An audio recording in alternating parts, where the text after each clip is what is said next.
Okay, figure it out. Okay.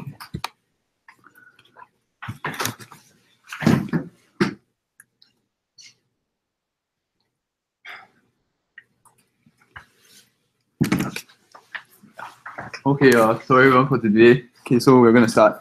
So today we'll be discussing some efficient methods for and hardware for deep learning, which is basically a composition of like 5 of the papers of this guy, Song Han. Yeah. So yeah, so this slide is just about how the impact of deep learning. Okay, skip. Yeah, and in general, right, it shows that the trend of models getting larger and larger. So while this might increase performance, it also leads to a lot of memory consumption. And now the trend is that people want to scale down, fit models onto mobile. So yeah. So the first challenge is model size. How do we bring a model that's really large, like with perhaps maybe hundreds of megabytes or thousands or gigabytes of parameters into something that can be run on maybe a FGPA or a ASIC or a mobile phone. Yeah. So the second challenge would be speed, because aside from being very large, models also take very long to train. So a lot of training time is needed. So as you can see, it can range up to 1.5 weeks, assuming you're using a normal GPU, and depending on the size of the neural net as well. Yeah, I mean, yeah. If you're rich, then yeah, okay. Anyway, so the third challenge would be energy efficiency. So even if you do have the previous two conditions met and your energy bill is really high, then there's not much point. Yeah. So in this scenario, it shows that for AlphaGo, right, it actually costs $3,000 to play one game. Yeah. So where does the energy consumption come from? So as you increase your model size, right, you need more and more energy to store your parameters and to reference stuff in memory. Thereby increasing your consumption of energy. Yeah. So over here is an overview of how much each operation costs on a 45 nanometer CMOS chip. Yeah. So as you can see, it's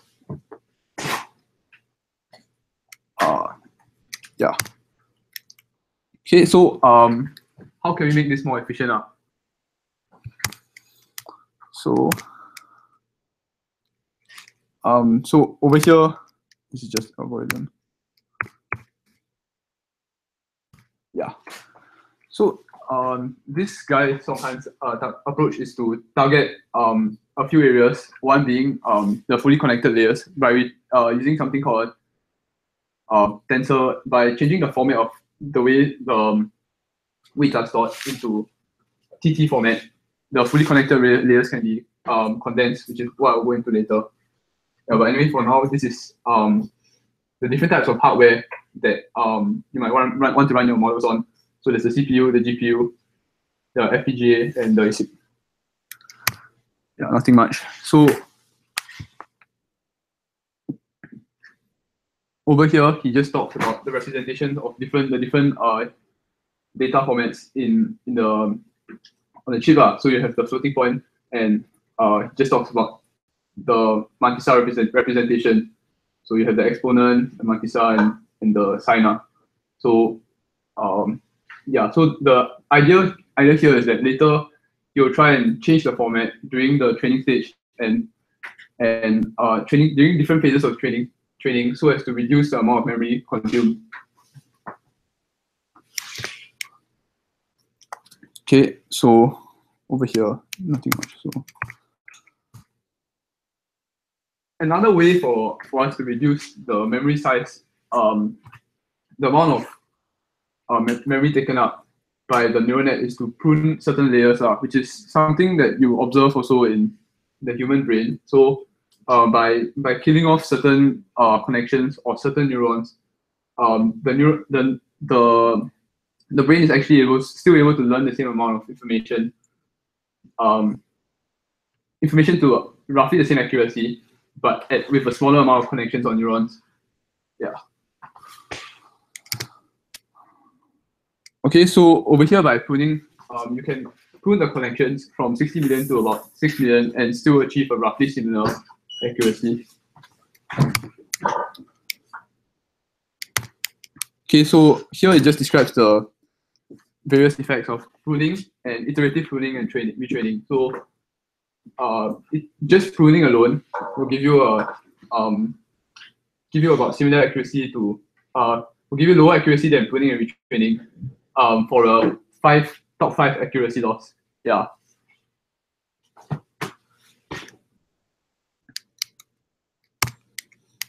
And then iterative pruning and retraining will give you an even better result. Okay, just another slide. So over here, he describes the different results that he obtained. Between having an unpruned neural net and a pruned neural net on the ImageNet dataset. Yeah. So over here, the predictions are still not that far off, even though he has pruned most of the weights. Okay. Then as described just now, when the human grows up, like the brain slowly prunes connections and kills off neurons by apoptosis during development, so as to encourage more important neural circuits to be retained and not so important neural circuits to be discarded. Okay. So over here he shows the distribution of weight values from before, after pruning, and retraining. So you can see that before pruning is just one. The curve is centered with one with a single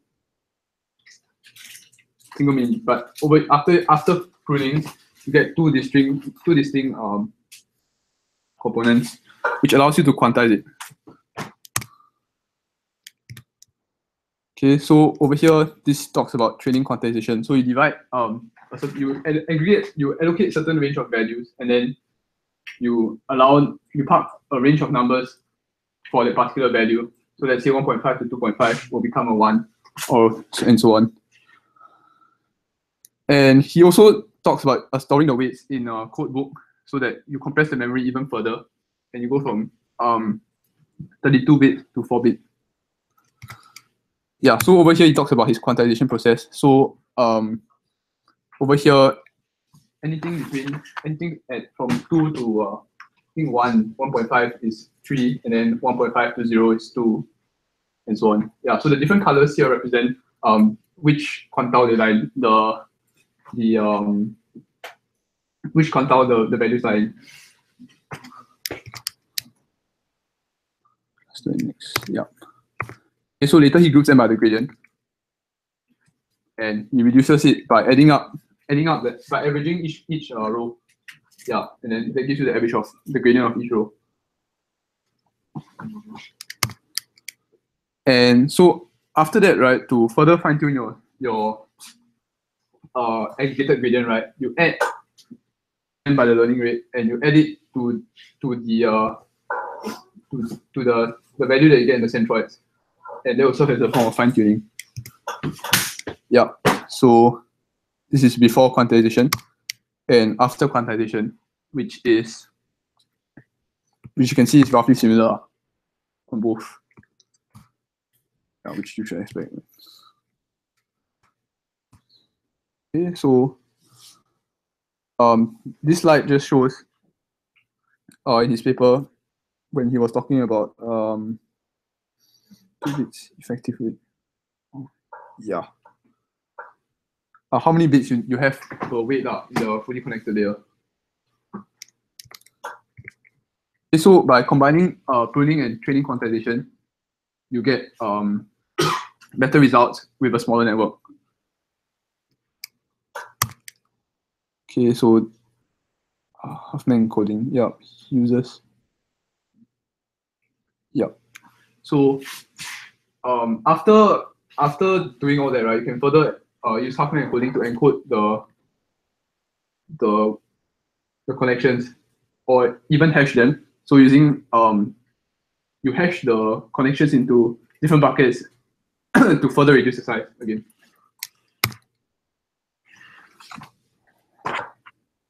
Yeah. Train encode. 9, 13, 27, 31. You want to go over that slide a bit more? The left one? This one? Mm-hmm. Okay.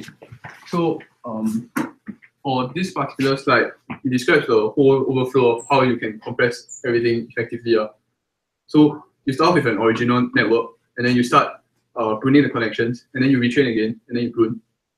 Then you go to the next step, which is to cluster all the weights using k-means clustering. And then you generate a codebook from the k-means clustered weights. And after you generate the codebook, right, you quantize the weights in the codebook by dividing the different quantiles, and you retrain again to obtain a new codebook. So from this step, then you reduce this, the model is reduced further, and then you can encode the weights using Huffman encoding. Yeah. So this is done with a completely trained So network, or is it during the training process you apply this compression, set of compression algorithm? I think it's completely trained based on the paper. Okay, so you have a completely trained network that has all the floating point precision, etc. It's there, and then you're applying some type of compression to make it more space saving and energy efficient. Yeah, you train once and then you prune and then you retrain again. Okay, so this shows the different networks before compression and after compression. So you can see quite substantial. So with not a significant loss in accuracy. Yeah, so in particular for the paper, it talks about LXNet. So you don't get a significant reduction in either top 5 or top 1 accuracy, even though the model size goes down by quite a lot, like 35 times. Yeah, so then he talks about another new network called the SqueezeNet. So over here you have something called the fire module. So yeah, this should be the fire module. So the fire module consists of 2 components.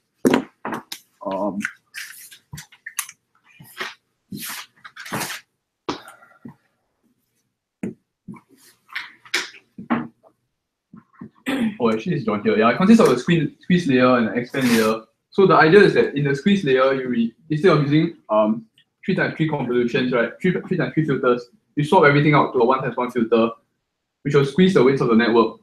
Yeah, and then after that, you expand it back in a subsequent expand layer where you have quite a few 3x3 filters to expand the network again.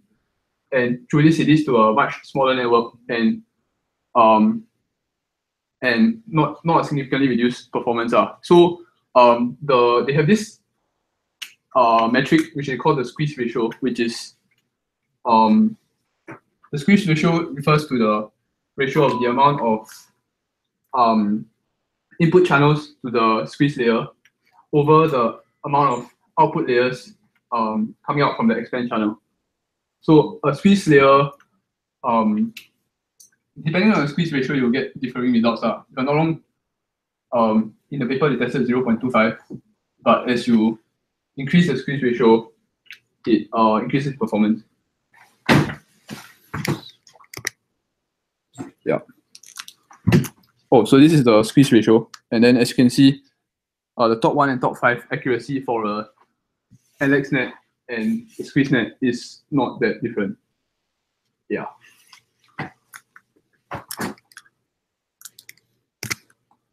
Okay, so in turn, this compression of the weights gives you a significant speed up in your model training time as well as your model training time. And likewise, solving problem 2 of energy efficiency. So these are some of the companies applying this deep compression technique. In particular, so yeah. Fine tune. Yeah. Position.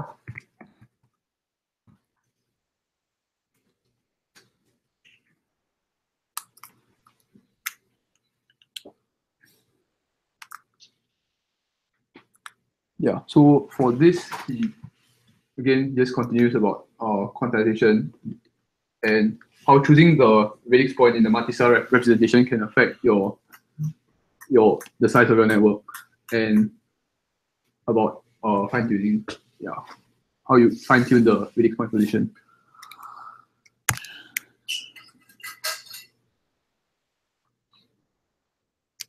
Yeah. Results. Okay.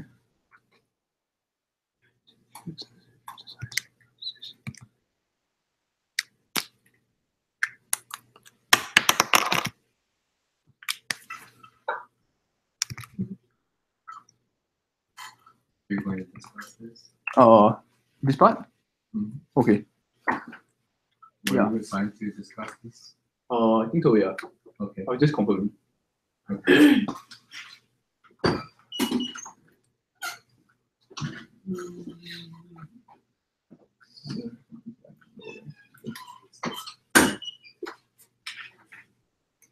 Yeah, so over here it says that instead of using a layer of k by k by c dimensions, you convert to a one layer with k by c dimensions, and then a layer 1 by 1 by d prime channels. So instead of using this, you switch to this model, which gives you a lower, which works in the similar manner but gives you a smaller network. Yeah. Smaller amount of weights. Okay.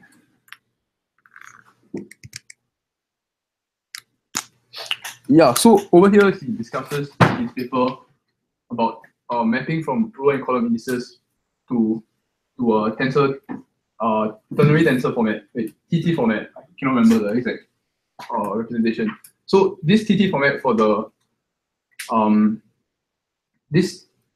TT format, right, by converting the original matrix to the fully connected layer, the matrix representing the weight matrix for the fully connected layer into a TT format, you actually shrink the number of parameters required.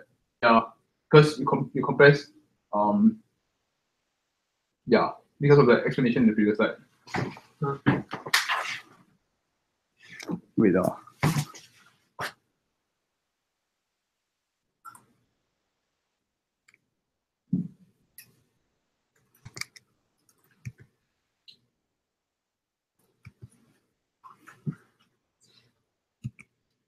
Yeah. So, shucks.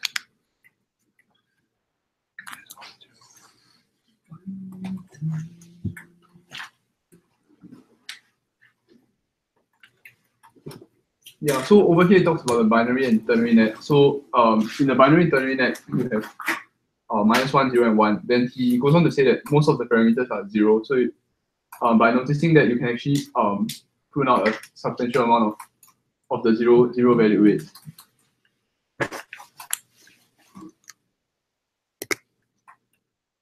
Yeah. So this describes the training process. And weights.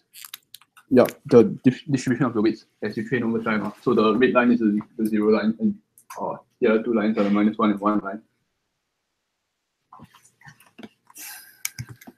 Okay, so then this is a visualization of what happens when you train with the TT format quantized layers.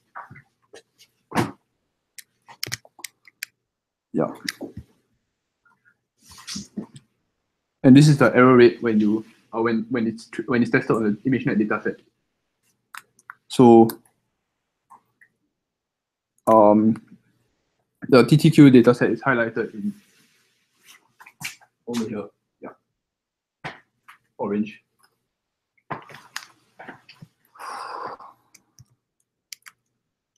Okay, so then he goes on to talk about Winograd transformations and how it can speed up the performance as opposed to regular Fourier transform. Or yeah, so for a Winograd transform, right, you need 36 operations as opposed to I think 64 operations for a Fourier transform. Does everyone know what a Winograd transformation is? So Shall we go over that? yeah, so the details are on the next slide.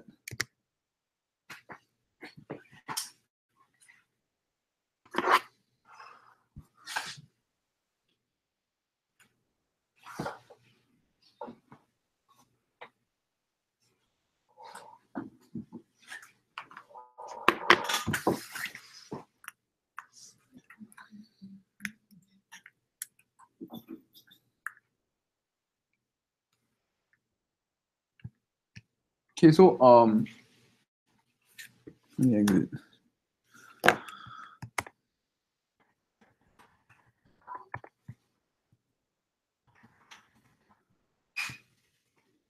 Okay, so not too honestly, I haven't had time to go through the exact details. So maybe I'll open up the paper and then we can discuss it.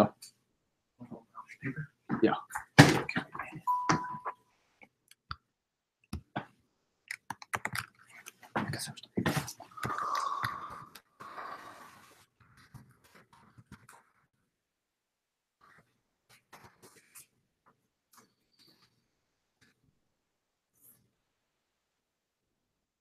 Not really a paper, but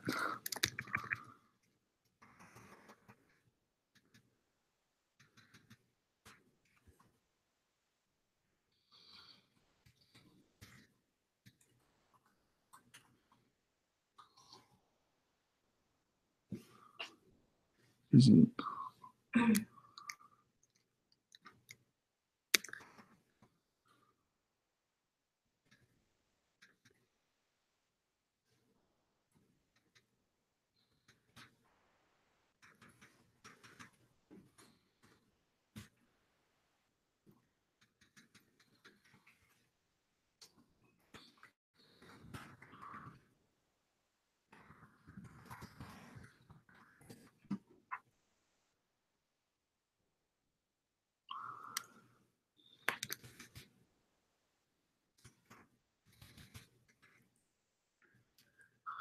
So over This is the here. project report from one of the Stanford groups. Yep. Yeah. This is not the actual paper. Oh yeah, okay. To clarify, I can open up the actual paper as well. I just wanted to make sure everyone knows.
variant of the Fourier transform, right? Fourier transform, you have DFT, you have FFT. Yeah, I believe so. Yeah, so the idea is that because the convolution neurons, they don't look at a very large transform, right? FFT and DFT work pretty well for fairly large transforms, right? But because in the convolution net, you don't use very large, your filter size is usually small, right? Somewhere 5 by 5, 3 by 3, 1 by 1. So they're just doing specific optimization for that. And showing that you can get away with less arithmetic operations to compute a transformation. Right, so this Winograd transformation is an approximation. It's not the actual thing that you should do, but getting away with reduction in complexity. Like on this screenshot there, you can see lower right-hand corner has an arithmetic complexity reduction of 36 over 16, 2.25. So you're able to train in half the time, right? Because your multiplications take up less time.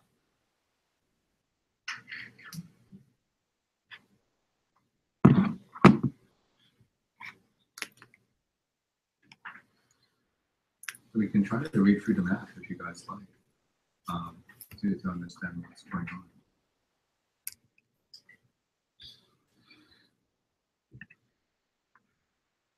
So basically, section 4 is just going through the different convolutions that are common in the neural net, right? So 4.1, they're going over the really standard 2 by 2 and 3 by 3 convolutions.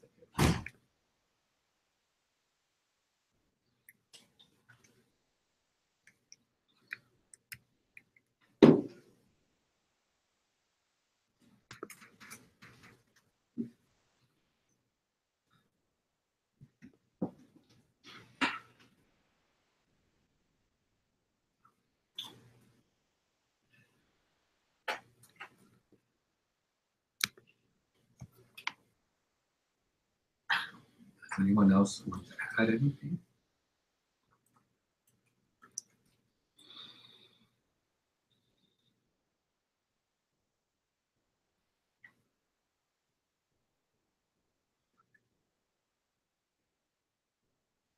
So there's an Intel post that's probably a little easier to comprehend than the paper. So you can go to the Slack, you can look at that one.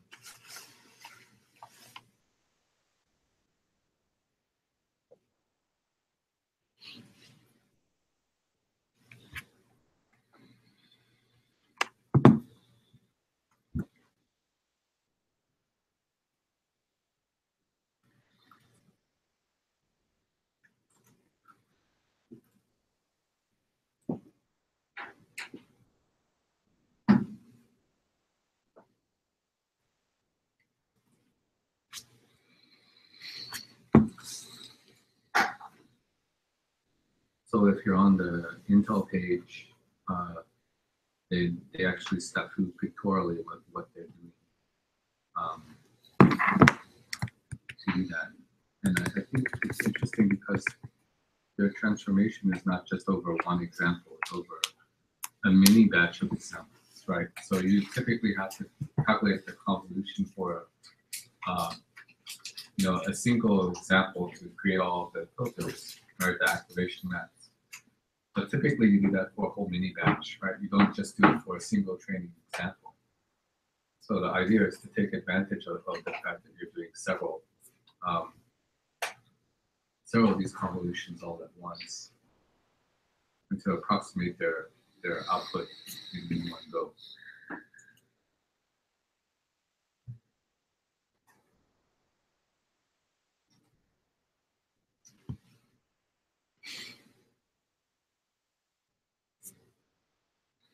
Guys all look very dazed. Nothing is coming out.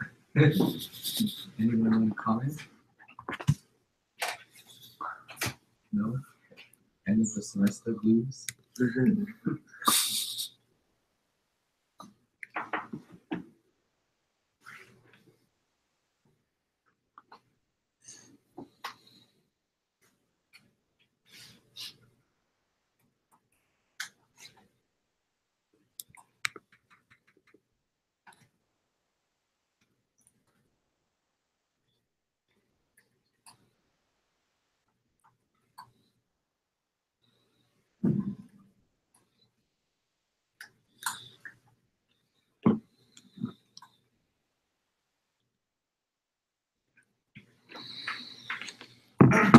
since you guys don't have any comments, I guess we'll go on. But if you do have time, go to Slack and read the post from Intel. That one is, I think, quite much easier to comprehend than the original archive paper. So someone's already done the digestion for you.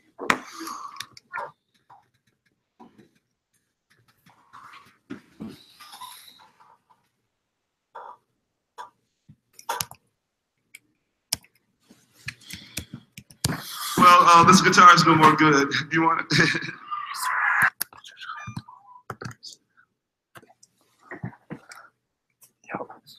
Okay, so this shows the various speed up performances of after you apply the vinaigrette transformation, depending on which version of CUDNN you're using. Okay, so next we'll talk about hardware for efficient inference, and I'll pass on to Marcel to talk about that. Yeah. Wait, actually this is So next I'm going to introduce the lecture. So first I'm going to talk about the hardware for efficient inference. So you can see that nowadays we have a lot of chips. Normally we use GPU to do the training and the inference. So that now you can see that we have so many ASIC chips actually. So here this is one, I don't know how to read it, and the second is a Dalian. It's created by a China company, and the third is TPU. I guess everybody must be very familiar with that. And the fourth one is the EIE.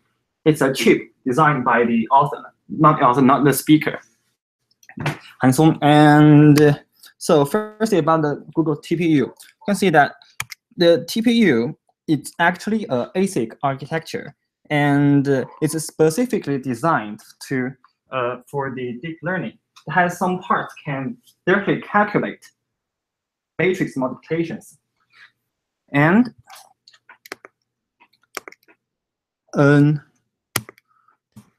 I mainly want to talk about. Actually, you can see that nowadays the theoretical performance is this blue line, but what is the fact? Actually, the performance is like this. There is a huge gap between the theoretic stuff and the realistic. So you may wonder why so far below the roof lines.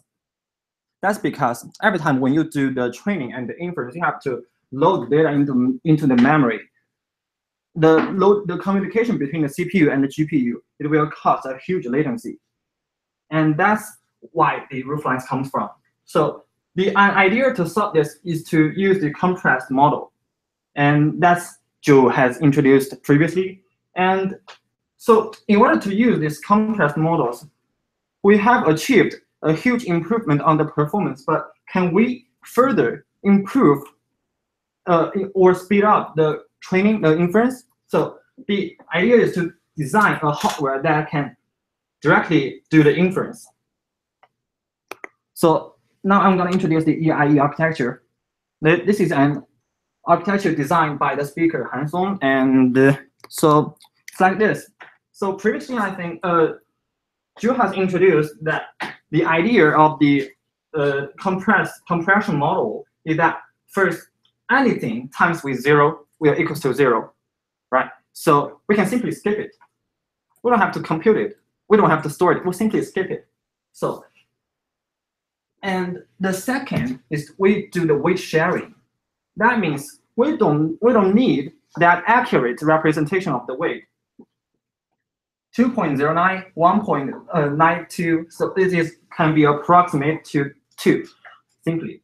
So by doing the weight sharing, we can further reduce the computational complexity and the memory footprint. So you can see that by doing the sparse weight, we can achieve 10 times less computation and 5 times less memory footprint.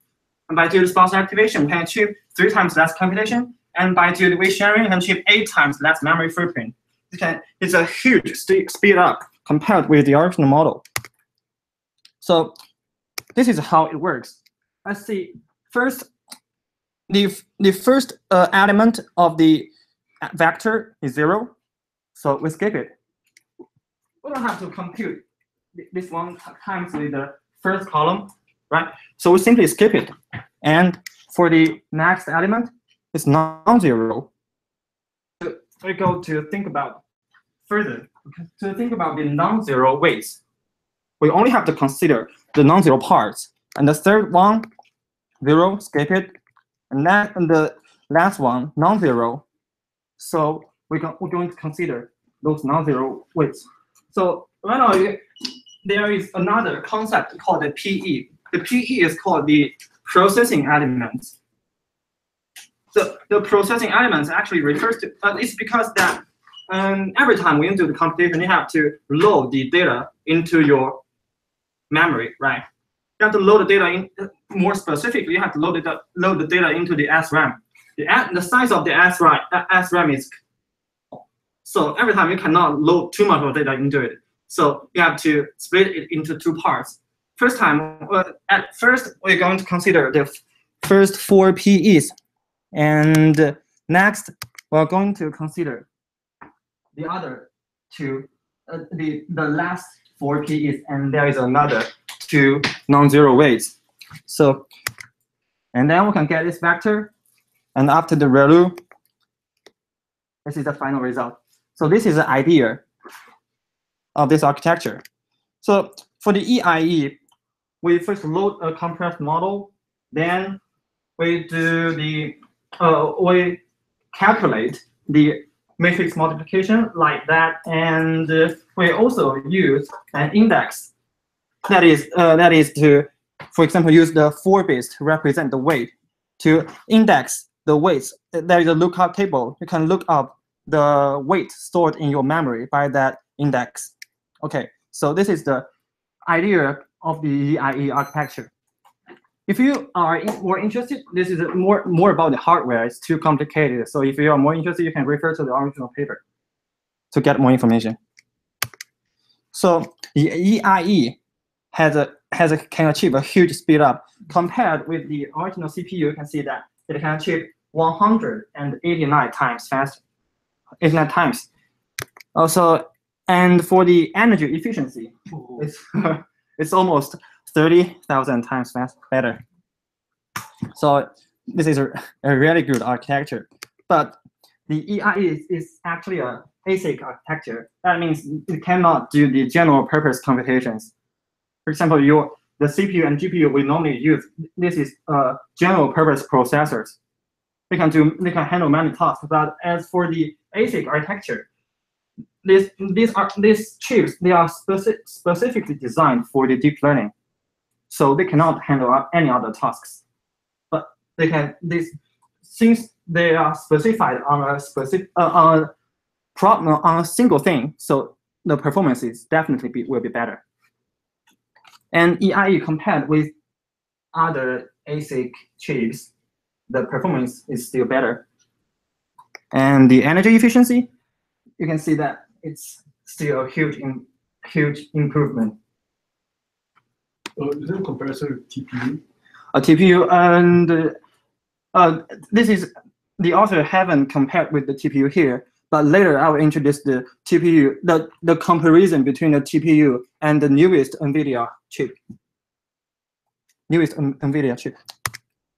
Okay, so in the first part of this lecture, Drew and I introduced the algorithm and hardware for the efficient inference. So in the following part, I'm going to introduce the algorithm and hardware for the efficient training. Right? When doing the inference, you directly get a trained model, and we try to do the pruning. We try to compress, to use less bits to represent the weight and to make the size of the model smaller. And for the training, we directly train a tiny model. Okay. So the first idea is the parallelization. The Moore's law has controlled the speed, the size of the chip and the transistor in a chip. And you can see that although the number of the transistors obeys the Moore's law, but actually the performance is limited. It's gradually reached a boundary. That's because the power supply is limited. So alternative idea is to use multiple cores, to use the parallelization to solve the problem. the first type of the parallel is the data parallel. We can run multiple inputs in parallel. I guess any of you must have tried that. Every time to train a deep neural network, every time you must feed a batch, right? Feed a batch into the training process, and this is the simplest data parallel. And further, you can even split the training data set into some subset and run the training on different on independent machines, and then you can combine the training result. That's the second type of the data parallel. And the data parallel doesn't affect the latency for one input, and it requires p-fold larger batch size. That means you can use p-fold machines to train. But for the training, it requires coordinated weight update, because the weight, the gradient is different for each thread, right? So this is a paper designed published by the Google, and you can see that they designed a parameter update architecture. Here we get a parameter server that stores the global parameter, and every time we have some slave models. The slave models, they are trained on an independent machine, and every time the model here, it will fetch the parameters p prime and update its own parameter, and it will use its own data to calculate the gradient and feed the calculated gradient into the parameter server, and the parameter server will use this gradient to update the parameter. So every time it will do the fetch feedback to train the model, and this parallelization can achieve a huge speed up. So the second idea is the model parallel, and the model parallel is still very simple. You can see that when we do the convolution, we can split the output into four or many other different parts, and these four parts are actually independent with each other, right? The calculations are independent. So a simple idea is to assign the calculation of the four parts into four different machines, right? So we can achieve the model parallelization. But when you do the calculation, be careful when you calculate the boundary of this piece. You can see the boundary. You cannot directly split the input into four equal-sized parts. You have to consider the halo on the boundary, right? Because you need that part to calculate the convolution, right? And the second type of the model parallel is you parallel by the output map, by the filter. That means you have many filters, right? And you parallelize the filters. How do you implement these parallelizations? We are already having a GPU, right? Yeah. So what additional parallelizations are implemented? Actually, besides the regular GPU parallelization, what is the difference between the parallelization that's happening in GPU versus this? Actually, the speaker didn't talk too much about this question, but I think when you do the GPU, the basic idea to the GPU is that you're trying to feed the data into multi-thread, right? Okay. And you try to feed the data into multi-thread, and how you feed that data is the problem. Actually, we have the CUDA, right? Mm-hmm. We have the CUDA. We have the cuDNN. Right. And this parallelization, this parallelization is actually implemented inside the CUDA. Yeah, sure. So this kind of the parallelization could be implemented inside the CUDA. These are things that are not in CUDA that we are talking about. These are things in CUDA. Yeah. It's just the underlying architecture, right? So you can still parallelize it in CUDA. You just have to write the code on top of that on the CUDA framework to do the parallelization of the kernel. CUDA is just an NVIDIA library to talk to NVIDIA GPUs, basically. So TensorFlow and things like that have an abstraction to talk to CUDA. Yeah. It says TensorFlow says that TensorFlow just says run this convolution. Yeah, it's an API called to CUDA. So CUDA manages how it's going to manage the threads and do the CUDA have done everything for you. Yes, exactly. So what I'm asking is, this type of parallelization that you're talking about here, these are proposed parallelizations that are not in there right now, or these are things that are already there? Yeah, maybe. Here we're talking about training time parallelization, right? Okay. So, like GPU is at a lower level. When you're training, you can still split the model in different parts and then use different GPUs to train different parts. And so basically another added layer of parallelization over the. So what parallelization is not happening in CUDA?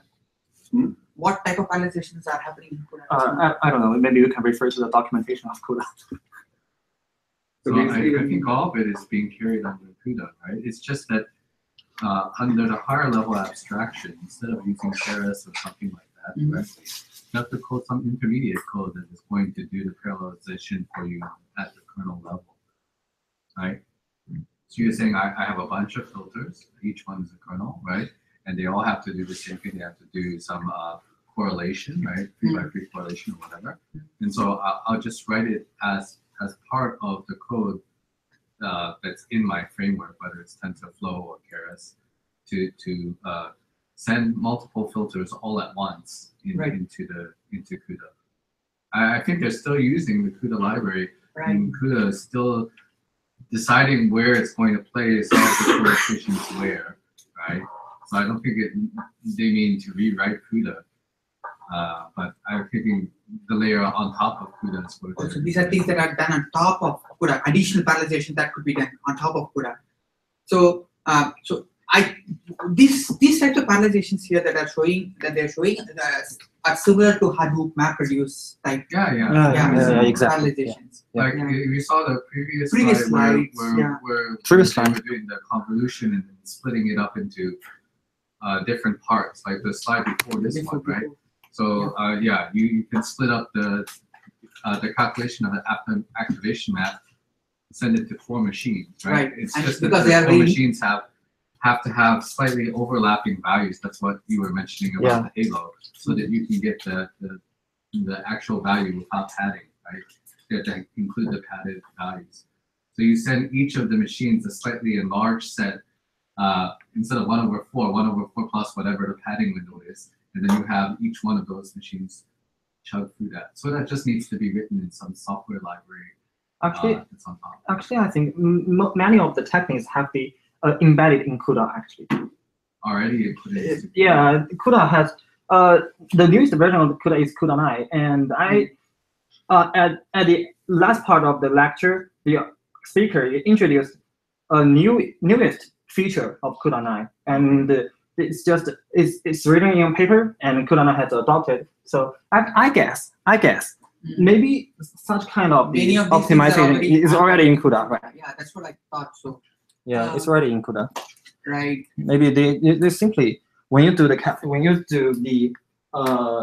convolution, the CUDA can automatically split the feature map like this and feed it into the different multiple threads. Maybe, but for more details, I think we must refer to the documentation of CUDA to see how they implemented it. White paper probably documentation would still tell you only about the abstractions in CUDA. Yeah, and CUDA TensorFlow 1.3, even 1.4 only supports up to CUDA 8, I guess. CUDA 9 is still not supporting the TensorFlow. Yeah. So yeah, I installed TensorFlow and broke my server, so that's why. So yeah, don't do it. CUDA 8 is TensorFlow supports. So yeah. Okay. CUDA is very basic. It's just like C++. very simple calculations you can only do in CUDA, and the rest of it is just memory allocation and calls. So there are a lot of things that you can put on top of CUDA to make use of those. I guess CUDNN is one of those things on top of the actual CUDA C. Right. Right. Okay, so you have a lot of slides to go over, or there are still some slides to go because this lecture is quite long. A lot of time. Yeah. Okay. So yeah, okay. I'll take this opportunity to talk 10 minutes about something that I know and a lot of people may not know is with respect to parallelization and models. Okay. So, and if you guys know, please feel free to talk more about it, because that is not my research area, but that's something that I heard about in some other talks and stuff. But it's good to know. So there are always competing frameworks in machine learning, right? So you have deep learning based neural networks, right? This basically started the revolution, say around 2006, after Jeff Hinton's paper. What is the main concept of this paper? I mean, we already had networks such as Boltzmann machines, there are associative memory maps, right? But the convolutional neural network paper was invented by Jan Leek in 1989. LSTMs were invented in 1994, but still 1997. Why didn't these things become famous? Because they were not practical, right? Why? Because things could not be run in parallel. Nobody knew how to run these computations in parallel to take advantage of the expressive power of all these neurons.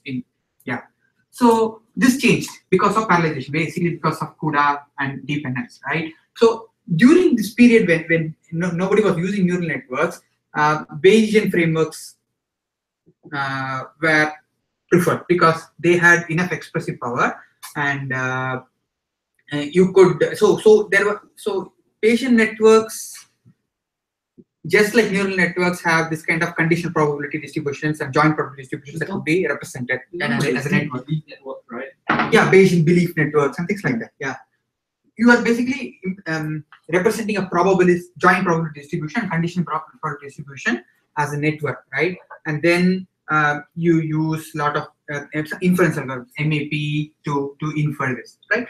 However, you can represent any kind of inference as a Bayesian network, right? So in very early days, there used to be for medical diagnosis, right? Bayesian networks are very popular. People scientists represented each node as a symptom, and then if you go through, if you have this symptom, this symptom, this symptom, this symptom, then probably you have this particular disease, and so every disease is represented as a probability distribution, right? So science sounds like a very nice idea. AI is solved, right?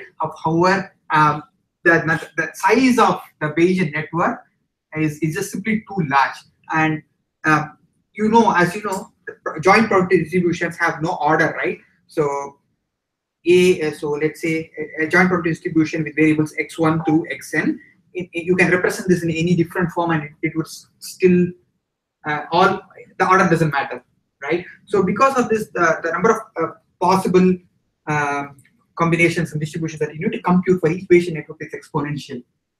Okay, so therefore you cannot make a full inference over a really large Bayesian network. It will simply run for years. It's intractable. Because of this problem, you need to have simpler Bayesian models. That's why you have this become very popular. You have Markov networks, right? So Markov networks make a simplifying assumption that okay, it's a memoryless property, right? One thing will depend only on the previous input, and then conditional distribution becomes very popular.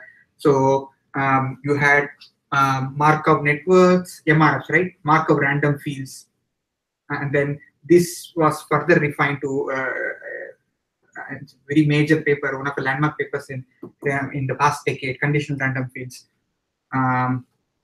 Right. What else? In speech community, you have HMMs, which are generative models. Conditional random fields and Markov random fields are discriminative models, whereas HMMs are generative model.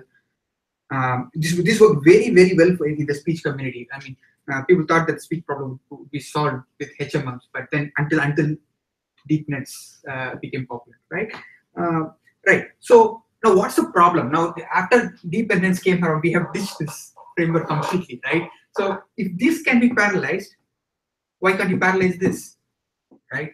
So there are machine learning scientists who are working on that particular problem. So I just want you to make you aware of that particular thing. Why? What will happen? How will the field will change if you can do this parallelization successfully? So it's not. So here you are able to perform independent calculations, right? In deep neural networks to achieve inference. Unfortunately, in Bayesian networks, independent calculations are not possible. You cannot simply calculate the probability distributions for different factors separately, then combine them at the end. It's not so. There's no intuitive way to do that. straightforward. There will always be a loss if you want to do this separately. And then is that loss acceptable enough to get an accurate enough inference in the end? That's the question that you need to answer. So it's a topic that is still under research. Right. Now, what advantage that do Bayesian networks and Bayesian models have on top of the deep in any cases?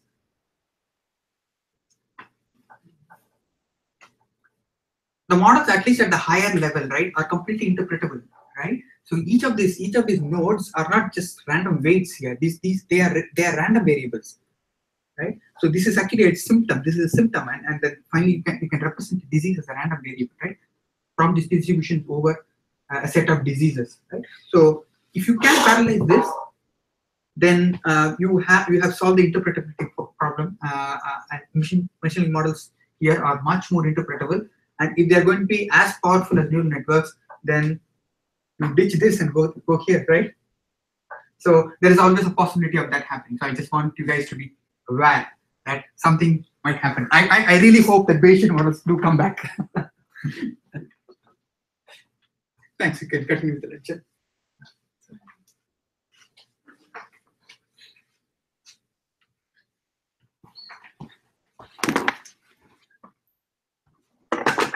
Okay, so let's continue. Okay, so thanks for introducing out to the basic networks first. Okay, that's very interesting. And so let's talk about how to parallel a layer. So that's much simpler compared with the convolution layer. You simply split the weight matrix into several parts, because the output is actually independent with each other once you split the weight matrix, right? So it's very simple. You split it and then fit it into the different GPUs or different threads, and you can achieve the parallelization. So you can even do the hyperparameter parallel. That means you can try many alternative networks in parallel, and you can select the best network for your use. That's the hyperparameter parallel. So let's give a summary to the parallelism. First, okay, we have lots of the parallelism in DNS. You can see the batch training. Okay, you can do data parallel. You can do the model parallel, and you can even combine those kind of the parallelism into a single model. And by using such kind of the parallelism techniques, you can train your single model using 16 to 64 GPUs. Okay, so the next part is about the mixed precision. So the mixed precision, this is actually a new feature of the CUDA 9. This is a new feature in CUDA 9. So the idea here is that previously that the Jew has introduced that when we do the calculation, while we want to reduce the size of while we want to even to sacrifice some of the accuracy to represent weight by using fewer bits. So that's because by using the fewer bits, we can save the computation time, and we can save the energy. So the idea behind CUDA 9 is here, the mixed precision, is that we use FP16 to do the multiplication, and as for the summation, we use FP32 because the weight is actually stored in FP32. But for the internal calculations, we can simply use FP16. This can save a lot of time. So the whole procedure is like this. You can see that first here we have a weight is FP32. Then we convert it to the FP16. Then you do the forward pass. You calculate the gradient, and when you get the gradient, you're trying to update the weight. You have to do the summation, right? But here you have to convert the FP16 to the FP32, and you can do the weight update, and you store it. So that's the idea behind this mixed precision. So Can you go to the last slide? okay. So if you're everywhere handling FP16 only, why just not use FP16 to store the weight too? Like, basically, we only have FP32 in the outputs. Right? Actually, Or the calculation is done using FP60. no, the calculation as for the summation is still used. When you want to do the summation here, right? You want to do the weight update, you have to do the summation, right? Now you have to convert this FP16 to FP32, then you can do the summation.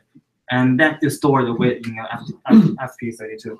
Like, as in using the weight when we're doing the forward pass, backward pass, and whatever calculation that we needed the weight originally for, we're using still using FP16, right? Yeah. So like just for storing FP32, I don't see a lot of sense here. But actually, that's my confusion too. But but to be honest, in the beginning of this lecture, I'll show you the slide.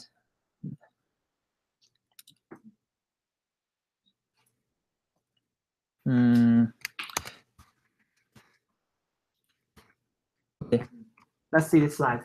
You can see here, there is a calculation that you see. This is the relative energy cost of using the FP16 and the FP32. When do the multiplication, you see it's almost 3 times more expensive. So that's the meaning why we want to use the FP16. Yeah, I mean, I also meant that only. What I mean to say is why to store it in 32-bit format at all. Just 16-bit. Yeah, that's also my confusion. That's also my confusion. It in 32-bit and then you doing everything with the 16-bit approximation of 32-bit, right? But I don't know why they want to store the weight and do the summation use the FP. I also had that confusion, but it seems but NVIDIA they choose such a representation. Maybe they have the default bit width. This default bit width is 32, then it is 16. Yeah, so there's no efficiency gain by making it 16 because your architecture is streamlined for 32-bit computation. That's why all the computations are still at 32-bit. But storage-wise, you may want to store less because it's expensive to store. The opposite 32. We are storing the 32 one, and while forward pass, backward pass, and everywhere we're using the 16-bit. So while doing all the computations, we're using 16-bit, but only while storage and weight update, we're using the 32-bit representation. I mean, at least that's what I understood.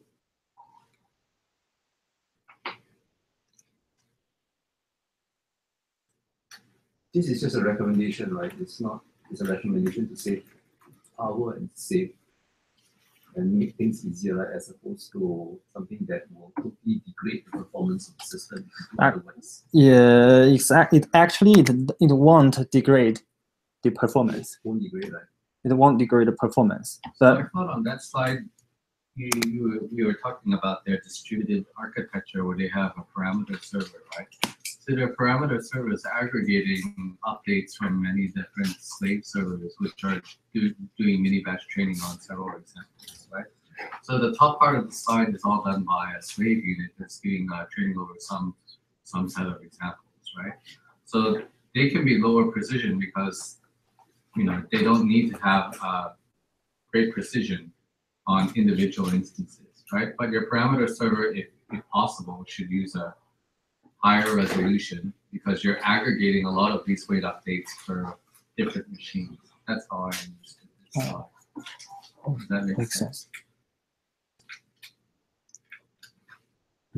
Yeah, no, so I think when you accumulate differences or sums of small, like epsilons or deltas, right, you need a higher precision to be able to see any difference.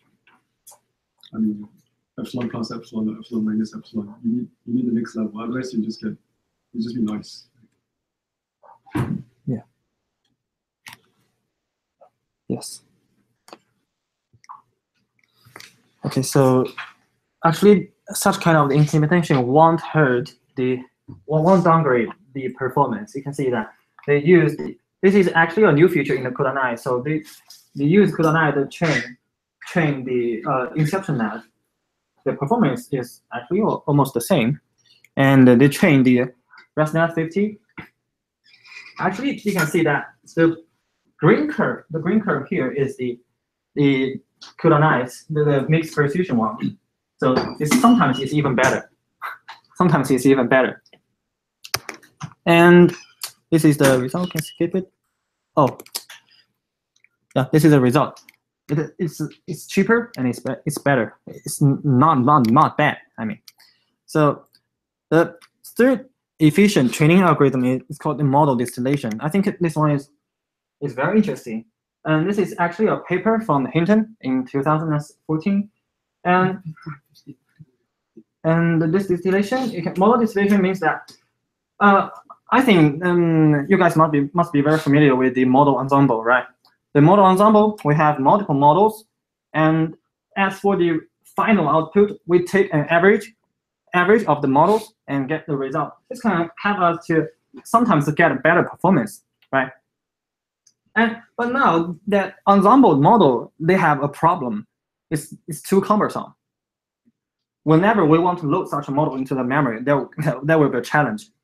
But the idea here is that can we use those ensemble model to train a student model, to use the teacher model to train a student model? This student model can have a smaller size.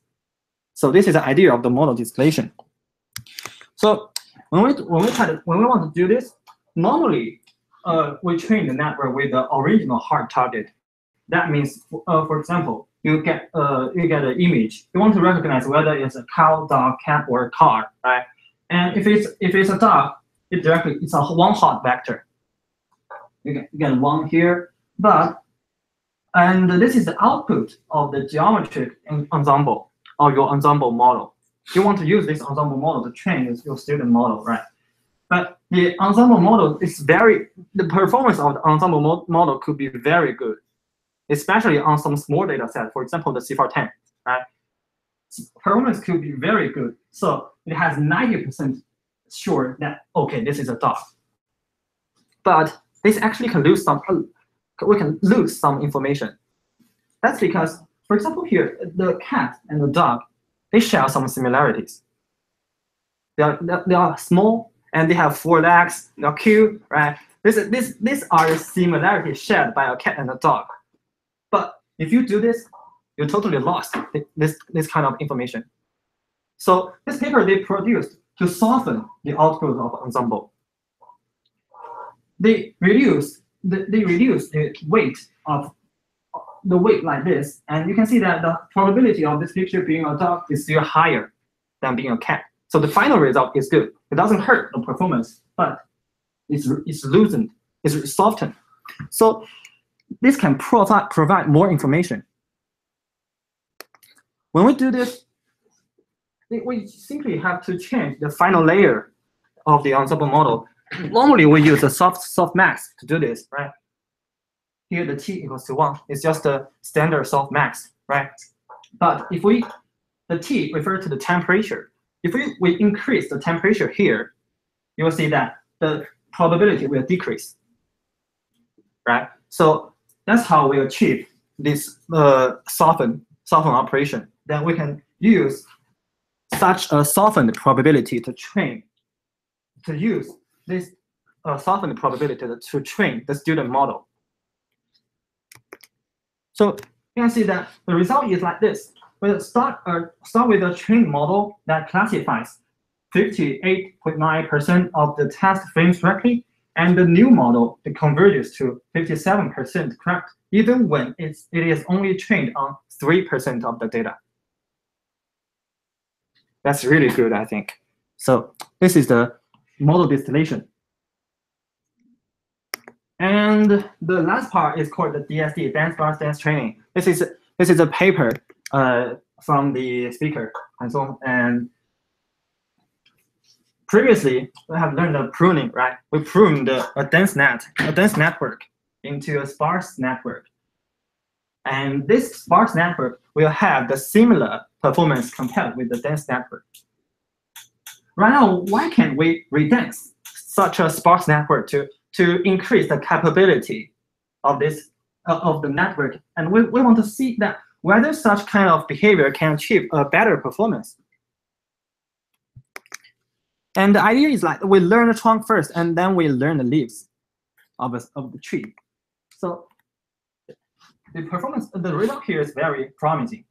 can see that he used such an idea to retrain those well-known models for the Google Net. It achieved a 3.6 relative improvement on the performance, and as for the VGG, almost 13%, and ResNet about 3%. And it's a general purpose method. You can see that it also works for the speech models.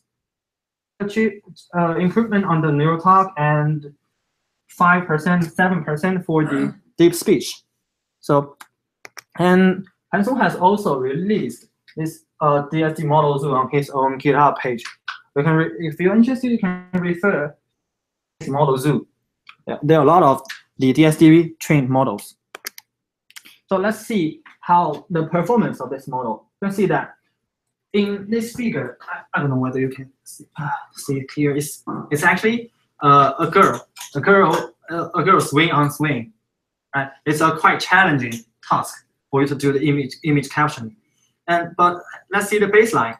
The baseline also is a boy in a red shirt is climbing a rock wall. That trained from the baseline. You can see that a young girl is jumping off a tree. Right? It's nonsense. But as for the DSD, the result is like a young girl in a pink shirt is swinging on a swing. And output the correct answer. So this is the power of the DSD training. Let's see more examples. So in this figure, you can see that the DSD can provide more detailed information. First, you can see the baseline is a dog runs through the grass, and the sparse, a dog runs through the grass. It's the same. And as for the DSD, they provide a more detailed captioning. A white and brown dog is running through the grass. It's much more detailed compared with the baseline. So by doing the pruning and redance, we can increase the performance of the model. Okay, so next I'm going to introduce the hardware for the efficient training. So first is the CPU. CPU is specified for the it has a high frequency, and but I don't think anyone will use the CPU to do the train your neural network. And this is the NVIDIA Pascal GPU, and it's just released in 2016. You can see that it's a very powerful GPU. It can support 10 or 20 teraflops. And the teraflop here refers to the flops here. It means that floating points operations per second. So this means it can do 10 or 20 taro floating point operations per second, and it's very powerful. And the bandwidth is 750 gigabytes per second. It's a very powerful GPU, but NVIDIA just released, just about 1 month ago, I guess, they released their newest version GPU that's called the NVIDIA Volta. And the new feature here is that it has 120 tensor cores. These tensor cores are specifically designed for the deep learning. How does it compare to TPU, Google TPU? Oh, I will introduce it later. Yeah, it's good to see them side by side. When you talk about that, you may refer to this. I will introduce the feature, the feature of this GPU first, and then in the following slides there is a comparison. Good. Okay. So let's see. So what's the Volta? That's the tensor core. So the tensor core, normally when if you have learned the computer architecture, you will know that we have some basic instructions, right? In the CPU or the GPU, the add instruction and the multiplication. This is actually being done by AIU, right? So, and as for the Volta, it has another instruction.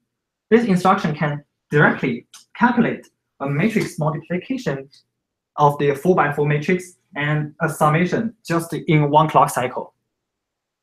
Just in one clock cycle. So it's super fast. It's super fast. So this is the performance comparing the Pascal and the Volta. You can see that it achieved 3 times. It is 3 times faster compared with the Pascal just 1 year. It's just 1 year later. That's very good. So I think you may be interested in how is performance on the training and the inference of the deep learning. You can see that if we use the Volta to train the ResNet, it's 2 times faster, and for the inference, it's almost 4 times faster. So this is the benefit of that tensor core. Okay, so this is an overview of this hardware architecture. You can see that this part is the tensor core, and these 4 parts are actually some, you can understand it like a full course, and there are many cores, and every core has 2 tensor core. Why the limit on 4x4? Why can't they do more than that? It's more than that actually, but Okay, they it's simply example. yeah, it's an example. Okay, so this is the comparison between the Volta and the previous versions of the GPUs. You can see that, of course, the frequency must be higher, and the peak at P32 teraflops must be higher, almost 3 times compared with the K40.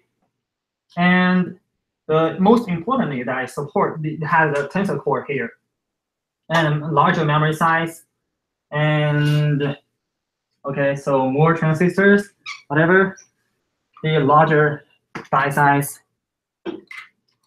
And this is a comparison.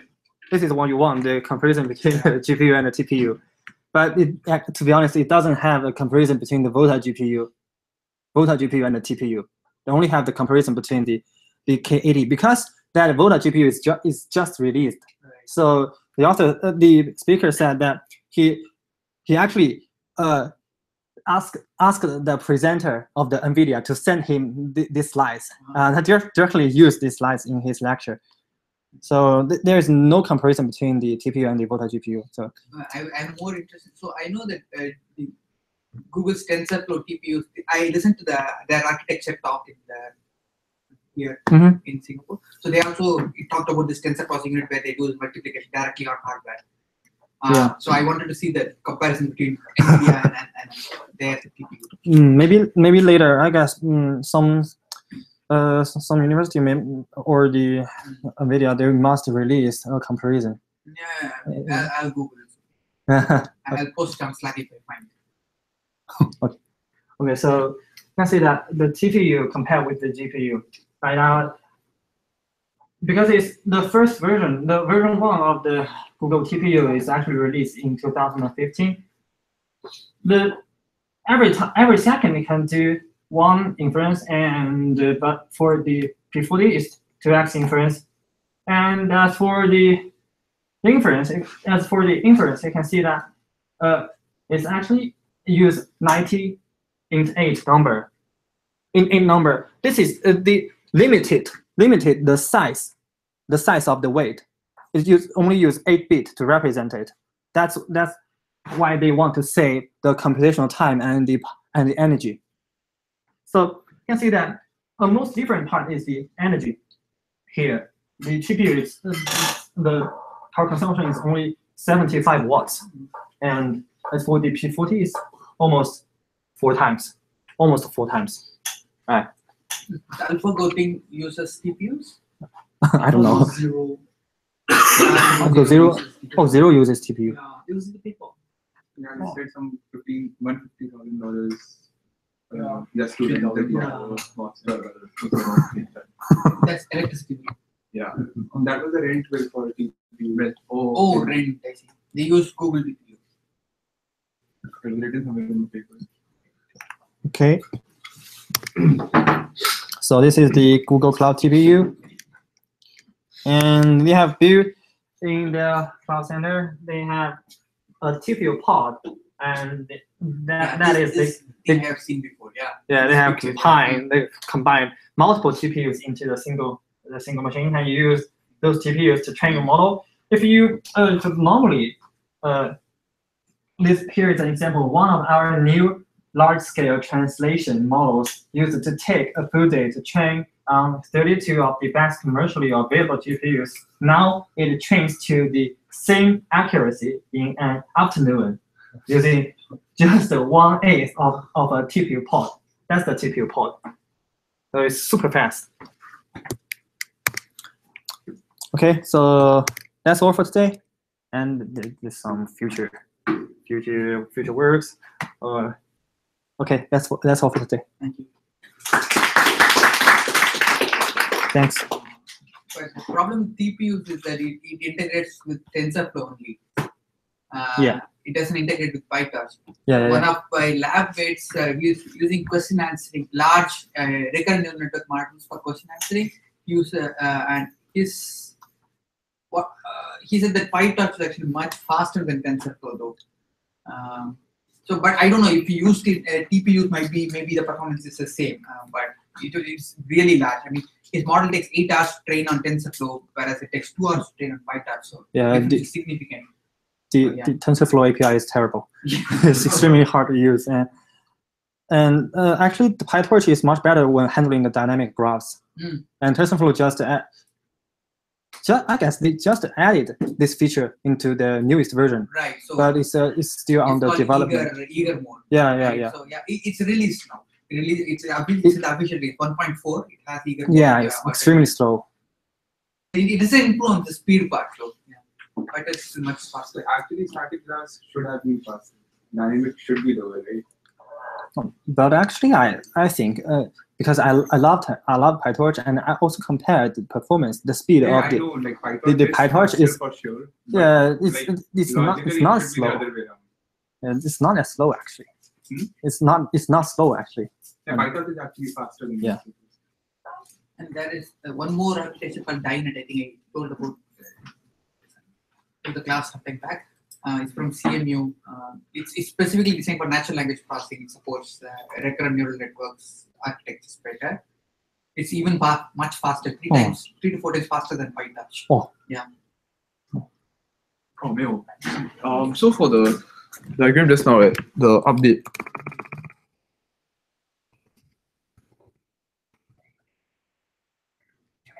Yeah, make a 32-bit.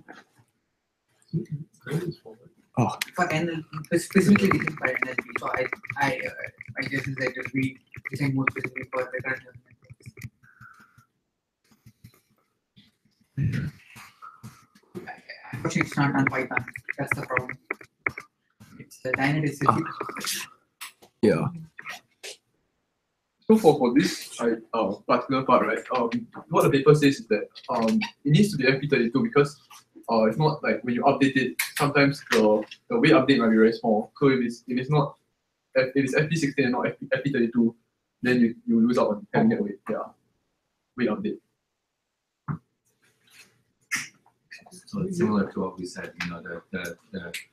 The weight itself might be a fairly normal number, right? So if you're trying to aggregate a really small delta epsilon, right, that it's only a really small amount, right, then it might be lost in precision even though you have 16 bits precision to represent a very small number. So it might not even make any impact unless you're using a higher resolution for your floating point for representing the full weight.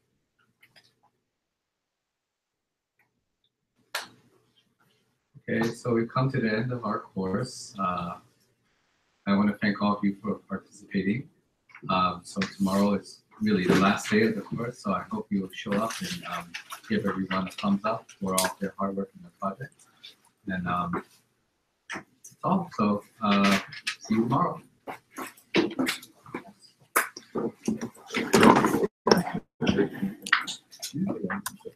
Do you want to run through? Yeah. Oh, okay. Okay, that makes one sense. Oh, you're from NUS, right? Yeah. I think that. Oh, No,